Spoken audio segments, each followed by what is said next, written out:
नमस्कार दोस्तों, टॉप 10 हिंदी के एक और मजेदार वीडियो में आपका स्वागत है। ये वीडियो पिछली वीडियोस के मुकाबले काफी ज्यादा फनी और नई होने वाली है, क्योंकि इसमें हम आपको छात्रों द्वारा एग्जाम्स में दिए गए कुछ ऐसे फनी आंसर से रूबरू कराएंगे जिन्हें देखकर आप हंसी के मारे लोटपोट हो जाएंगे। तो चलिए शुरू करते हैं। ये बच्चा तो सच में गजब निकला यार, क्योंकि जब क्लास टेस्ट के दौरान इसे क्वेश्चन मिला कि 1857 की क्रांति पर प्रकाश डालिए, तब इसने इस सवाल का बहुत ही मजाकिया ढंग से जवाब दिया। देखिए कैसे इसने अपने आंसर में सबसे पहले बड़े बड़े अक्षरों में 1857 की क्रांति लिखा, साथ ही निकलती हुई रोशनी दिखाते हुए एक टॉर्च बना डाली जिसका प्रकाश 1857 की क्रांति की तरफ ही था। इतना ही नहीं, इसने बाद में लिख दिया कि प्रकाश डाला गया, जो कि देखने में बेहद फनी था, जिससे लगता है कि इसके टीचर ने इसे ठहाके मारते हुए ही 10 में से 0 नंबर दिए होंगे। पुष्पराज, मैं झुकेगा नहीं साला। दोस्तों, मुझे तो लगता है कि यह बच्चा निश्चित ही अल्लू अर्जुन का बहुत बड़ा वाला फैन है, वरना इस तरह से एग्जाम के दौरान अल्लू अर्जुन का डायलॉग कौन लिखता है यार। मान गए कि इससे बड़ा अल्लू अर्जुन का फैन कोई दूसरा व्यक्ति नहीं हो सकता, क्योंकि आंसर शीट को खाली छोड़ने और उस पर इस तरह से पुष्पराज, मैं लिखेगा नहीं साला लिखने के लिए जिगर लगता है भैया, जो कि स्टूडेंट के पास है। इसे कहते हैं पुष्पा का साइड इफेक्ट। अब एक और नमूने से मिल लीजिए, क्योंकि ये तो अलग ही लेवल का स्टूडेंट है। बच्चे को जब एग्जाम में ग्रेटर और लेस देन से related fill in the blank type question मिला, तब उसने उसे कुछ ज्यादा ही सीरियसली ले लिया, जिसका अंजाम ये निकला कि उसने शुरुआत में बने ग्रेटर और लेस देन के साइन के बीच में लगे और की तरह ही नीचे लिखे हुए 5 फिल इन द ब्लैंक्स में और ही लिख डाला। ऐसे नमूनों को मेरा दिल से सलाम, क्योंकि अगर ये ना होते तब हम और आप ठाके कैसे मारते भाई। इंग्लिश ग्रामर का अपना ही जलवा है, जिसको समझ आ जाती है वो इंग्लिश में फ्लुएंट हो जाता है, और जिसे समझ नहीं आती वो स्टूडेंट जैसा ही नमूना बन जाता है। इसकी मैडम ने इसे क्लास में कुछ वर्ड्स के ऑपोजिट वर्ड लिखने को दिए, पर जनाब को चाइनीज सिंबल ने कुछ इस कदर धोखा दिया था कि जब इनका एक वर्ड ओरिजिनल आया, तब उन्होंने इसका ऑपोजिट आर्टिफिशियल नहीं लिखा बल्कि चाइना लिख डाला। वैसे इंग्लिश के मुताबिक तो यार ये बच्चा गलत है, पर अगर टेक्निकल तौर पर देखा जाए तो बात तो इसने सही लिखी है, क्योंकि चाइना का माल कभी भी ओरिजिनल नहीं होता। यही होता है जब छात्र को बायोलॉजी में इंटरेस्ट हो और घर वाले उसे जबरदस्ती मैथ पढ़वा रहे हो। भाई साहब, मेरे हिसाब से छात्र ने वैसे तो बिल्कुल सही और तगड़ा जवाब दिया है, पर मैथ के पॉइंट ऑफ व्यू से ये जवाब बिल्कुल गलत है।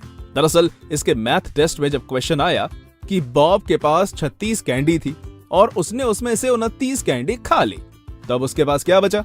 अब मैथ के हिसाब से तो इस सवाल का जवाब 7 कैंडी होना चाहिए, पर स्टूडेंट है ना बायो लेवल, तब उसने इसका जवाब बायोलॉजी की भाषा में ही दिया और आंसर में डायबिटीज यानी कि बॉब हैज डायबिटीज लिख डाला, जिसे देखकर आपको क्या इसकी टीचर तक को हंसी आ गई होगी। इसे कहते हैं एक्स्ट्राऑर्डिनरी स्टूडेंट, क्योंकि जब इसके हाफ ईयरली एग्जाम्स में कबीर दास के ऊपर निबंध लिखने और अमिताभ बच्चन के ऊपर लेख लिखने जैसे 2 क्वेश्चंस आए, तब इसने इन 2 सवालों का बहुत ही चतुराई भरा जवाब दिया। आप ही देख लो कैसे इसने कबीर दास का नाम लिखकर उसके ऊपर निबंध लिख डाला और इसी तरह अमिताभ के ऊपर लेख लिख डाला, जो कि देखने में काफी ज्यादा फनी था। आपको क्या लगता है इसके टीचर ने इसे इस तरह की चतुराई दिखाने के लिए सिर्फ 00 देकर छोड़ दिया होगा? नहीं, बिल्कुल नहीं, क्योंकि इस चतुराई के लिए इसकी दम से सुटाई भी की गई होगी, टीचर से अलग और पेरेंट टीचर मीटिंग में अलग।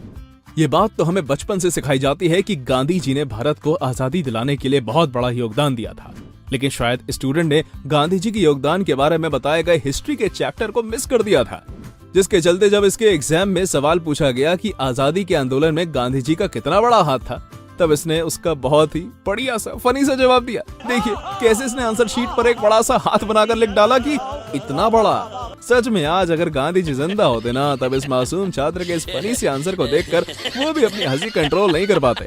दोस्तों, मोदी जी का वो फेमस मीम डायलॉग तो आपको याद ही होगा, जिसमें वो कहते हैं, कितने तेजस्वी लोग हैं हमारे पास, कितने शानदार विचार रखते हैं जी, कितने तेजस्वी लोग हैं हमारे पास। वैसे डायलॉग तो आपको याद है, पर क्या आपको मालूम है कि उन्होंने तेजस्वी आखिर कैसे लोगों को कहा है?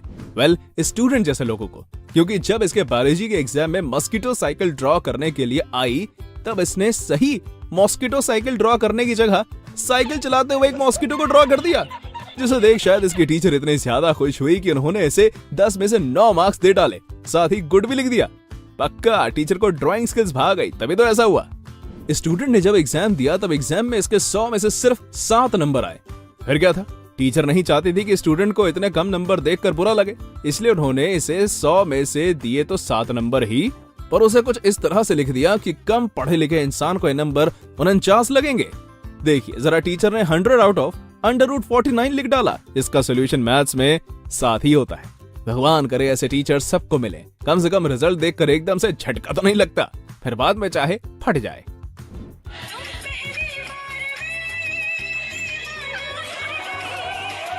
आजकल की पापा की परियां तो सच में कमाल ही कर देती हैं। मतलब यार मानना पड़ेगा, ज्यादा नंबर पाने के लिए क्या गजब का दिमाग लगाया इस बंदी ने तो। वाह, क्या डांस कर रही है अपने सर के सामने। मुझे तो लगता है कि सर इससे पक्का इंप्रेस हो जाएंगे और इसे ज्यादा नंबर दे देंगे। आपको क्या लगता है, कमेंट करके बताइएगा। कंट्रोल। अभी तक तो आपने दिमाग लगाकर टेक्निकली सही जवाब देने वाले स्टूडेंट्स को देखा था, लेकिन जब बात परीक्षा में बैठे नमूनों की हो रही हो तब चीटर्स की चर्चा किए बिना तो ये बात खत्म नहीं हो सकती। स्टूडेंट को जब पता लगा कि एग्जाम में पैसे रखकर ले जाना अलाउ है, तब इसने अपना खुराफाती दिमाग लगाया और 20 और 10 रुपए के 2 नोटों को एक कागज के आगे पीछे कुछ ऐसे चिपकाया कि देखने में वो नोट ही लगे। फिर क्या था, जब ये एग्जाम देने गया तब पकड़ा गया। इसके बाद इसका नकल प्रकरण का फॉर्म भरा गया। चीटिंग करता है तू, चीटिंग करता है तू।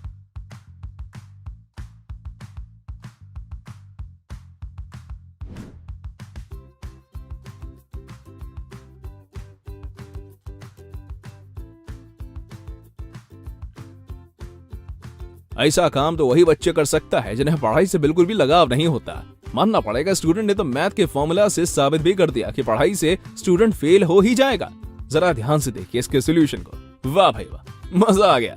खैर ये मजाक के लिए तो सही है, पर किसी बच्चे पर इसका गलत इम्पैक्ट नहीं पड़ना चाहिए, वरना पता चला कि बच्चों ने सच में पढ़ाई छोड़ दी। कुछ भी कह लो दोस्तों, पर था ये सोल्यूशन काफी ज्यादा फनी। तो गाइस, आप सबने अक्सर टीचर से सुना होगा कि अगर पढ़ोगे नहीं तो फेल हो जाओगे, यानी no study equals to fail, और अगर पढ़ोगे तो फेल नहीं होगे, यानी study equals to no fail. चले आए इसको मैथमेटिकली सॉल्व करने की कोशिश करते हैं। तो इन दोनों को आपस में ऐड कर लेंगे और इन दोनों को आपस में ऐड कर लेंगे। चले आए, तो यह हो गया नो स्टडी प्लस स्टडी, और उस साइड पे नो फेल प्लस फेल। तो यहां से कॉमन क्या आ गया, यहां से कॉमन स्टडी आ गया, अंदर क्या बचा, नो प्लस 1, और इस साइड से कॉमन क्या आ गया, फेल आ गया, और अंदर क्या बचा, नो प्लस 1। तो आप देख सकते हैं नो प्लस 1 आपस में कैंसिल, और ये सो फाइनल आंसर हमारे पास आया study equals to fail, hence proved. Show this to your teachers now कि आपने मैथमेटिकली प्रूव कर दिया कि अगर पढ़ोगे तो फेल हो जाओगे। वाह, क्या दिमाग लगाया इस छात्र ने तो। इसे तो 21 तोपों की सलामी मिलनी चाहिए, क्योंकि इसकी ट्रिक के सामने अच्छे टीचर्स अपना सर पकड़ लेंगे। आप ही देख लो, क्वेश्चन पेपर में जब ट्रू फॉल्स आए तब एक छात्र ने अपनी आंसर शीट में कुछ ऐसे वर्ड्स बना दिए जो देखने में ट्रू और फॉल्स दोनों की तरह लगते थे। अब जब टीचर इसकी कॉपी चेक करेंगे ना, तब उन्हें भी समझ नहीं आएगा कि आखिर इसने ट्रू लिखा है या फॉल्स। इस नमूनी ट्रिक के लिए लाइक तो बनता है। अब क्या देखना पड़ रहा है, अच्छा है मैं अंधा हूँ। पेपर में सवाल आया कि उल्टा चोर कोतवाल को डांटे, मुहावरे को उदाहरण देकर समझाइए। तब इस छात्र ने तो हद ही कर दी, क्योंकि जब इसे मुहावरे का सही मतलब नहीं मालूम था, तब इसने अपना खुराफाती दिमाग लगाया और आंसर में 2 कलाकृति बनाई, जिसमें से उल्टा वाला चोर था और सीधा खड़ा कोतवाल। इतना ही नहीं, इस छात्र ने अपनी कोतवाल और चोर की ड्राइंग के साथ ये भी लिख दिया कि चोर कोतवाल से कह रहा है कि अबे ओए कोतवाल, जो देखने में सच में बहुत ही ज्यादा मजाकिया और क्रिएटिव था। खैर टीचर को आंसर जरा भी पसंद नहीं आया, जिसके चलते उसने इस छात्र को 10 में से 0 अंक दिए। तो दोस्तों, ये थी हमारी एक और इंटरेस्टिंग वीडियो। अगर आपको ये वीडियो पसंद आई हो तो इसे लाइक करें और हाँ, जाते जाते चैनल को सब्सक्राइब जरूर कर दीजिएगा। Thanks for watching.